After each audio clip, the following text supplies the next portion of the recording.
Dear students, आज हम बात करने वाले हैं एक बहुत ही इम्पॉर्टेंट टॉपिक के बारे में, और जिस टॉपिक का नाम है मोल कॉन्सेप्ट। ये एक ऐसा टॉपिक है जो क्लास 9th, क्लास 11th और क्लास 12th इन तीनों में एक कॉमन तरीके से है। मैंने 10th का नाम नहीं लिया क्योंकि क्लास 10th में मोल से रिलेटेड कुछ ज़्यादा बातें नहीं हुई हैं एनसीईआरटी में।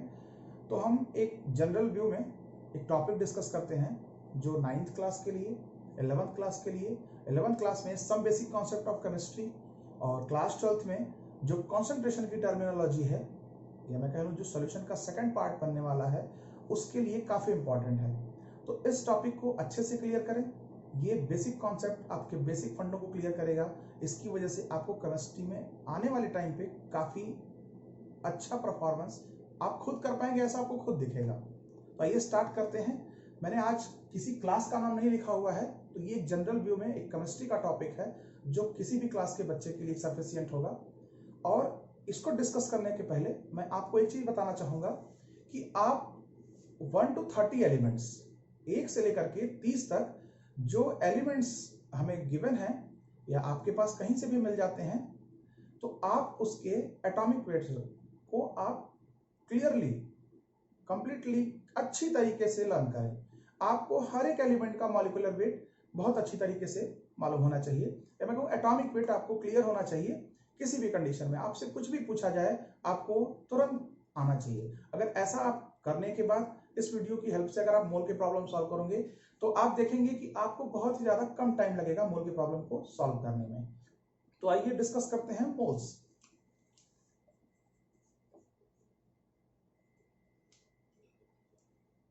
मोल एक बेसिक टर्म है। 7 फंडामेंटल यूनिट्स में एक ये भी यूनिट्स है जिसके लिए हम ये यूनिट प्रयोग करते हैं। ये वो यूनिट जहां हम यूज करते हैं उसका नाम है मटेरियल। जो मटेरियल के लिए हम मोल की यूनिट को यूज करते हैं। व्हाट इज मोल? सबसे पहला question, what is mole? Yes, definition की बात करें तो एक सिंपल वे में डेफिनेशन डिस्कस हुआ है। नंबर ऑफ एटम, आयंस और molecules present in 12 gram of carbon 12। एक बार सिंपल बोलता हूं मैं, नंबर ऑफ एटम, मॉलिक्यूल और ion present in 12 gram of carbon 12। Yes, मैंने 2-3 चीजें बोली है यहाँ पे, उस चीज को देखते हैं। मोल के बारे में, व्हाट इज मोल? तो मैंने कहा था कि अगर 12 ग्राम कार्बन 12 हो, 12 ग्राम कार्बन 12 हो, उसमें मौजूद एटम, मॉलिक्यूल्स और आयन, इनका जो नंबर होगा वो क्या कहलाएगा? मोल। बिल्कुल सिंपल। 12 ग्राम मेरे पास क्या होना चाहिए? कार्बन 12। यस, इस कार्बन 12 के बारे में भी बात करेंगे या कार्बन 12 के बारे में भी बात करेंगे। क्या मतलब है इसका? 12 ग्राम कार्बन 12, इससे तो आप भली बात ही जानते हो, आप अच्छी तरह से क्लियर है आपके दिमाग में कि 12 ग्राम का मतलब 12 ग्राम। बिल्कुल। C12 का क्या मतलब है ये मैं डिस्कस करता हूं। आपने एक आइसोटोप्स नाम पढ़ा होगा। Yes, isotopes which have same in atomic number but different in their atomic weights. Yes, आइए अगर मैं बात करूं कार्बन की, तो कार्बन के 3 आइसोटोप्स हैं, 6 कार्बन 12, 6 कार्बन 13 एंड 6 कार्बन 14। इसके बारे में बहुत सारे बच्चे या हम जूनियर क्लासेस पढ़ते आ रहे हैं कि इसका जो यूज है वो कार्बन डेटिंग में हो रहा है। ठीक है, वो कार्बन डेटिंग में यूज होता है, बट मोल्स के रिस्पेक्ट में जिस कार्बन को यूज किया गया है वो कार्बन कौन सा है? C12। यानी एक ऐसे कार्बन के एटम को यूज कर रहे हैं जिसका एटॉमिक वेट अगर मैं बात करूं तो वो कितना है? 12। अब इस कार्बन में, इस तरीके के कार्बन के 12 ग्राम कार्बन को लेकर के उसमें एटम, मॉलिक्यूल्स या आयन, इन चीजों के बारे में अगर हम फाइंड आउट करते हैं या हम इन चीजों को जानते हैं तो वो डेफिनेशन किसकी बन के आती है? मोल्स की। तो एक बार फिर से बताता हूं, नंबर ऑफ एटम, मॉलिक्यूल्स और ion present in 12 gram of carbon 12। Carbon 12 carbon का एक आइसोटोप जिसका वेट उसमें कार्बन का कितना है? 12। सिंपल। मेरे पास मोल निकालने के बेसिक 3 प्रॉपर्टीज हैं, जैसे कह लें आप 3 तरीके हैं जिससे आप इजिली मोल फाइंड आउट कर सकते हैं।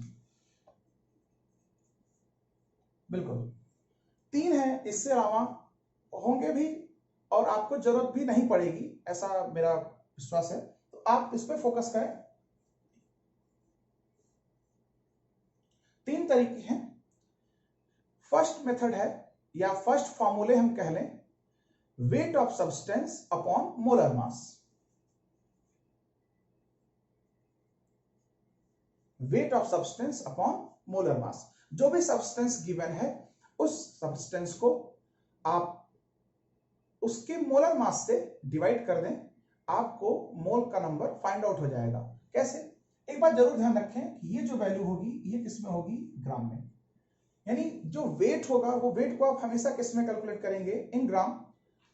मॉलिक्यूलर वेट जो आप जानते हैं किसी भी कंपाउंड का, जैसे आप फाइंड आउट करते हैं उससे आप निकालेंगे।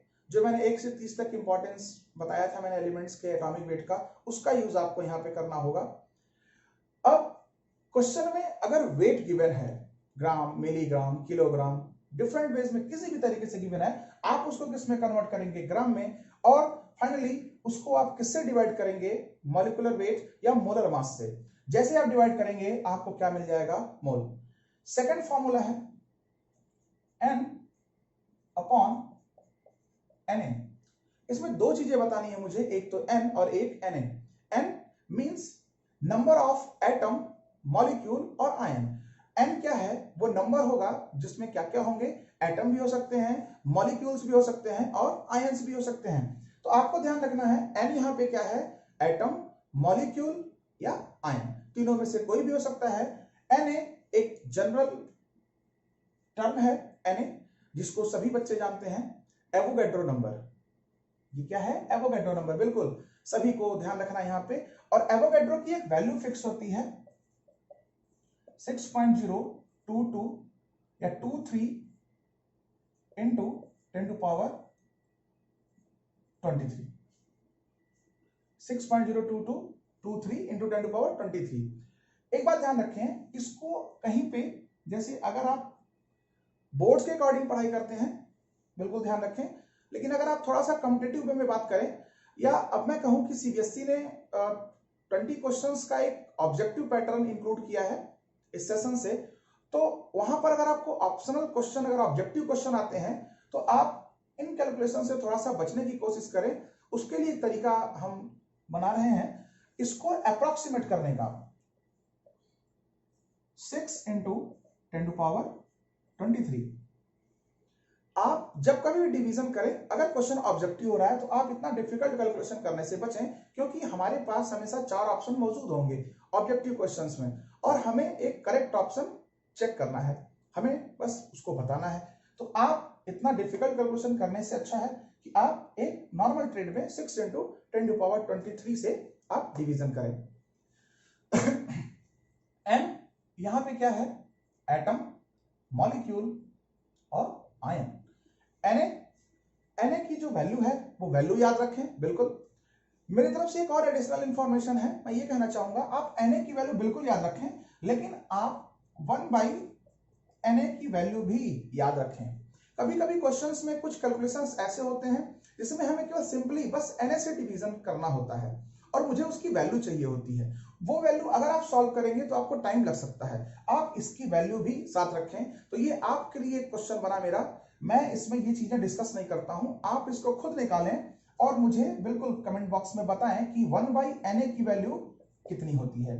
ये कोई बहुत डिफिकल्ट प्रॉब्लम नहीं है, आप इजीली बता सकते हैं कि 1/Na की वैल्यू कितनी होगी। आप कैलकुलेट करें और इस चीज को याद रखें। याद के मामले में एक फंडामेंटल तरीका है अपना MTR। ठीक है, ये एक ऐसा तरीका है जिस पे मैं अप्लाई करता हूं और स्टूडेंट्स जानते भी हैं। MTR वैसे तो सुनने में बड़ा बुरा लगता है कि रट्टा मारने के लिए कहा जा रहा है और हम समझना चाहते हैं केमिस्ट्री रटने की, ऐसा कुछ नहीं है। मारो टोटल रट्टा, इस बात को विशेष ध्यान रखें। ये ऐसे प्रॉब्लम्स के लिए या ऐसे ट्रिक्स के लिए अप्लाई किया जाता है जिसका कोई अल्टरनेट नहीं होता है। अगर आपको एवोगैड्रो की वैल्यू पता नहीं है तो आप एवोगैड्रो की वैल्यू को फाइंड आउट नहीं कर सकते, इस बात का विशेष ध्यान रखें। तो आप इसको बिल्कुल याद रखें, 1/Na की वैल्यू एंड Na की वैल्यू। तो आइए हम बात करते हैं इस टॉपिक पे। एवोगैड्रो की वैल्यू इतनी। सेकंड वाले फॉर्मूले में हमें क्या क्या गिवन हो सकता है? एटम, मॉलिक्यूल और आयन। एटम भी गिवन हो, मॉलिक्यूल हो या आयन हो, इसको हम किससे डिवाइड कर देंगे? Na से। तो ध्यान रखें Na की वैल्यू आपको पता है, आप डिवीजन करोगे आपको सीधे क्या मिल जाएगा? Mole. Third and last formula, volume in litre upon 22.4। Mole निकालने के लिए ये सबसे बेस्ट अच्छा तरीका है। ये केवल उन जगहों पे अप्लाई होता है जहां पर क्वेश्चन के प्रॉब्लम गिवन होंगे, किसमें? गैसियस में। अगर गैस का वॉल्यूम गिवन है तो आप इसको डिसाइड कैसे करेंगे? आप मोल का कौन सा फॉर्मूला यूज करेंगे? यस, ये ओनली फॉर गैस।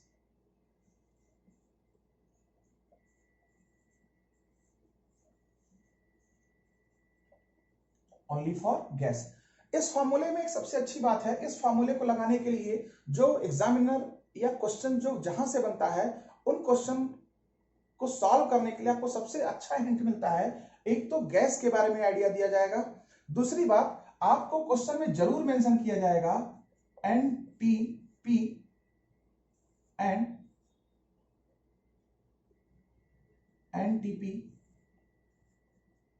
एसटीपी। यानी क्वेश्चन में आपके पास एनटीपी और एसटीपी ये दोनों में से कोई एक कंडीशन जरूर गिवन होगा। एनटीपी का मतलब normal temperature and pressure, STP means standard temperature and pressure. यानी आपको क्वेश्चन में एनटीपी एंड एसटीपी दोनों में से किसी एक के बारे में जरूर गिवन किया जाएगा, उस क्वेश्चन में मेंशन जरूर होगा। अगर ऐसा कुछ मेंशन होता है तो आप अपने दिमाग को थोड़ा सा फोकस करें। हम गैसियस मोल्स की तरफ अप्रोच करेंगे। V जो वॉल्यूम है वो किस में होगा? लीटर में। हम उसको डिवाइड करेंगे किससे? 22.4 से। आपका एक क्वेश्चन बन सकता है कि 22.4 से डिवाइड क्यों करेंगे, हम किसी और डेटा से क्यों डिवाइड नहीं कर सकते? बिल्कुल जेन्युइन प्रॉब्लम है आपका। मैंने कहा ना, ये एक स्टैंडर्ड है, बट इसको एक्सप्लेन करने की कोशिश कर रहा हूं, आप समझने की भी कोशिश करें। 22.4 एक वैल्यू है जो एनटीपी और एसटीपी पर 1 मोल गैस का वॉल्यूम होता है। मैंने कहा एनटीपी एंड एसटीपी पे 1 मोल गैस का जो वॉल्यूम है वो क्या कहलाएगा? 22.4। ये वैल्यू उतनी आती है। जब आप मोल के प्रॉब्लम को सॉल्व करना शुरू करेंगे तो जब आप सॉल्व कर लें तो आप एक बार वापस इसको क्रॉस चेक करें क्या ये सही है कि नहीं, तो आपको ये डेटा बिल्कुल सही मिलेगा। एनटीपी एसटीपी कंडीशन रखें, 1 मोल गैस ले लें, उसका जो वॉल्यूम निकालेंगे वो कितना आएगा? 22.4। आप अप्रोच करेंगे इस पे, आपको सेम डेटा मिलेगा, कहीं कोई फॉल्ट नहीं आएगा। तो मेरे पास 3 तरीके हो गए। आइए एक बार फिर से हम डिस्कस करते हैं। What is mole? Number of atom, molecule और ion present in 12 gram of carbon 12। Clear? बात करें मोल निकालने के 3 फॉर्मूले। अगर वेट दिया हो या मैं कहूं सब्सटेंस के वेट के बारे में कुछ भी हिंट किया हो तो आप उसको किससे डिवाइड करेंगे? मॉलिक्यूलर वेट या मोलर मास से। सेकंड, अगर एटम, मॉलिक्यूल और आयन दिया हो तो आप इसको किससे डिवाइड करेंगे? एवोगैड्रो नंबर से, जिसकी वैल्यू यहां पे 6.023 इंटू 10⁻23। अप्रोक्सीमेट ऑब्जेक्टिव क्वेश्चंस के लिए 6 into 10⁻23। Third and last, only for gaseous, only for gas V in litre upon 22.4। आप देखें यहां पे 22.4 एक वैल्यू है जिसको आप ध्यान रखें। वॉल्यूम हम गैस का किस में लेंगे? लीटर में। ये एक स्टैंडर्ड कंडीशन है, ये फॉर्मूला केवल गैस के लिए लगेगा और कंडीशन भी फिक्स है एनटीपी और एसटीपी। थोड़ा सा हम बात एनटीपी और एसटीपी के लिए भी करते हैं। What is NTP and STP? Normal temperature and pressure. अगर मैं बात करूं एनटीपी, नॉर्मल टेम्परेचर की बात करूं तो जो रूम टेम्परेचर होता है, अब रूम टेम्परेचर का मतलब ये नहीं कि अब गर्मी चल रहा है तो गर्मी में अगर रूम का टेम्परेचर अगर 40 या 35 डिग्री हो गया तो हम रूम टेम्परेचर 35 बोल देंगे, नहीं, ऐसा बिल्कुल नहीं। रूम टेम्परेचर जो हम डिसाइड करते हैं एक केमिस्ट्री लैब के अकॉर्डिंग बात कर रहे हैं, जिसपे एक नॉर्मल वे में रिएक्शंस होती हैं, उनके हिसाब से डिसाइड करते हैं। तो नॉर्मल टेम्परेचर की बात करें तो जो टेम्परेचर होगा वहां पे वो कितना होगा? 25 डिग्री सेल्सियस। केल्विन में कन्वर्ट करना है आप 273.15 आप ऐड कर लें तो आपका ये टेम्परेचर किसमें कन्वर्ट हो जाएगा? केल्विन में। प्रेशर की बात करें तो प्रेशर कितना होगा? 1 atm। 1 एटमॉस्फेरिक या जो एटमॉस्फेयर का प्रेशर है, वायुमंडलीय प्रेशर है, वो कितना होगा? 1 atm। थोड़ा सा कन्वर्ट करते हैं इसको, 1 atm is equal to 760 mm of Hg। बिल्कुल 760 mm ऑफ Hg एक यूनिट है। जैसे आप किलोग्राम को वेट करते हो, किलोग्राम के बारे में बात करते हो 1 किलोग्राम, या उसको आप कन्वर्ट कर देते हो 1000 ग्राम। आपने 1 kilogram is equal to 1000 gram, ये आपको पता है। इसके बारे में 1 atm is equal to 760 mm of Hg। ATM and mm of Hg ये दोनों किसकी यूनिट है? प्रेशर की। तो आप ध्यान रखें इसको, 1 atm is equal to 760 mm of Hg। ये तो हो गई नॉर्मल टेम्परेचर एंड प्रेशर। मैं बात करता हूं standard temperature and pressure. Standard temperature and pressure की बात करें तो जो नॉर्मल टेम्परेचर है वो कितना है? 25। स्टैंडर्ड टेम्परेचर कितना माना जाता है? 0 डिग्री सेल्सियस। 0 डिग्री सेल्सियस, यानी 0 डिग्री सेल्सियस को आप क्या बोलोगे? Standard temperature. प्रेशर की वैल्यू अभी भी कोई चेंज नहीं है, वो कितना है? 1 atm। इसको भी मैं ले सकता हूं 760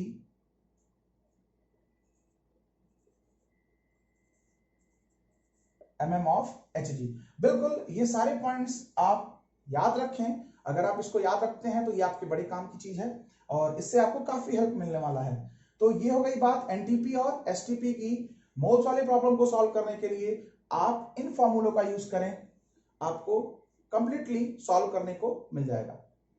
एक दो एग्जांपल्स में मोल के डिस्कस करता हूं और आप उसको इन्हीं फॉर्मूले के थ्रू अपने पास भी सॉल्व करें। मैं कुछ प्रॉब्लम आपको सॉल्व करके दिखाता हूं। आइए, फर्स्ट क्वेश्चन है मेरा, find the number of mole. मुझे मोल फाइंड आउट करना है और मुझे गिवन क्या है?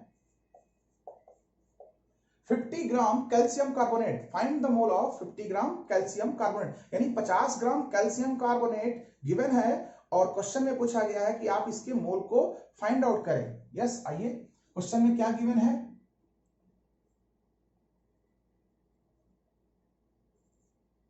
वेट है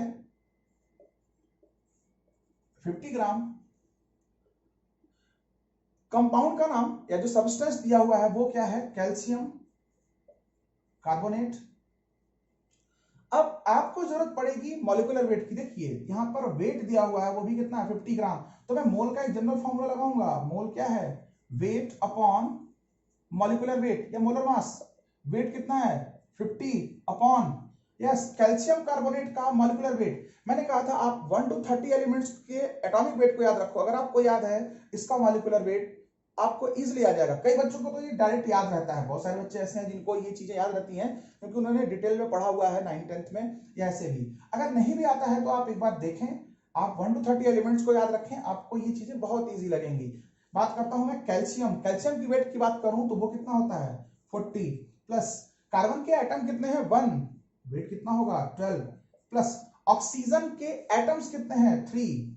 बिल्कुल, यहां पे ऑक्सीजन O कितना है? 3। तो हम बात करें 16 इंटू 3, अगर आप इसे सॉल्व करेंगे तो ये कितना आएगा?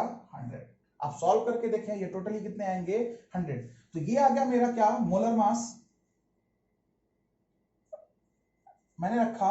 और अगर आप इसको सॉल्व करेंगे तो ये वैल्यू कितनी आएगी? 1/2 या 0.5 मोल। क्लियर? आप ध्यान रखें 0.5।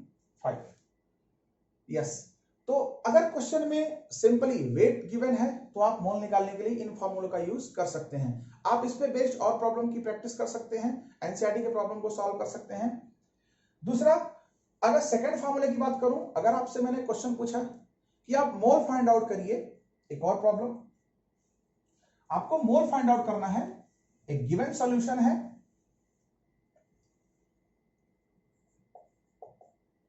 क्वेश्चन क्या है? एक गिवन सॉल्यूशन है, उस सॉल्यूशन में जो क्लोराइड्स आयन हैं, कौन से आयन?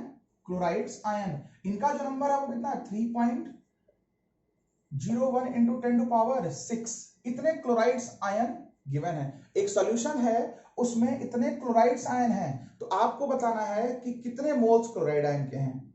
क्या फाइंड आउट करना है हमें? मोल। क्या गिवन है? आयंस। मैंने कहा था n किसकी वैल्यू है? एटम की हो सकती है, मॉलिक्यूल की हो सकती है और आयंस की हो सकती है। फिलहाल क्वेश्चन में किसको दे रखा है? आयंस की वैल्यू। आयन कैसे? NaCl के टुकड़े को डाला गया होगा, NaCl के टुकड़े को डाला गया पानी में, और जैसे ही पानी में गिरा NaNCl क्या हो जाएंगे? ब्रेक। तो वहां पर कैलकुलेट किया गया होगा किसी तरीके से कि जो क्लोराइड्स आयन का नंबर है वो इतना है। तो आइए सॉल्व करते हैं इसको। Mole is equal to ions का नंबर दे रखा है तो हम कौन से फॉर्मूले को यूज करेंगे, सेकंड को।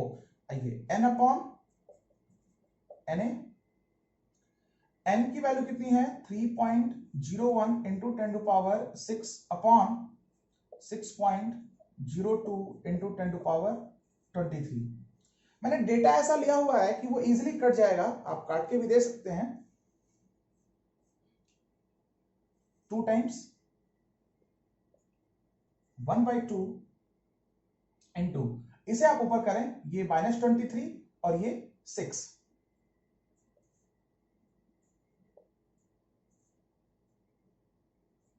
देखिए सिंपल, आप कुछ भी ना करें, आयंस का नंबर गिवन है, आयंस के नंबर से आप फाइंड आउट कर सकते हैं मोल। n अपॉन Na का फॉर्मूला यूज करें, आयंस के नंबर को रखें, आप एवोगाड्रो नंबर से डिवाइड करें। एवोगाड्रो नंबर से डिवाइड करेंगे तो आपको ये वैल्यू फाइंड आउट हो जाएगी। आप ये कैलकुलेशन भी करके देख सकते हैं, कैलकुलेशन में आपके लिए रिमेनिंग छोड़ रहा हूं, आप इसको सॉल्व करें। आंसर आपका आ चुका है, बस आपको एक छोटा सा डेटा वहां पे फुलफिल करना है, आपका आंसर आ जाएगा। एक और क्वेश्चन, अगर बात करें वॉल्यूम की, वॉल्यूम क्या है, वॉल्यूम गिवन होगा क्वेश्चन में। जैसे आपसे पूछा गया find the mole of 11.2 litre CO2 gas present at NTP. NTP या एसटीपी पर CO2 गैस का वॉल्यूम दिया हुआ है हमारे पास क्वेश्चन में, वो भी कितना 11.2, और मुझे उसका क्या फाइंड आउट करना है, मोल। बिल्कुल, आइए देखते हैं। इस बार क्वेश्चन में क्या दे रखा है, वॉल्यूम, वो भी कितना 11.2 लीटर। 11.2 लीटर क्या है, ये वॉल्यूम है हमारे पास। इसको हम कैसे डिवाइड करें, यस डिवाइड करेंगे किससे, 22.4 से। ध्यान रखें स्टैंडर्ड कंडीशन है, एनटीपी एसटीपी लगा हुआ है उसमें, तो हम अप्रोच कहां करेंगे, V/22.4 से। Mole is equal to V in litre upon 22.4। तो आप यहां पे लिख सकते हो 11.2 अपॉन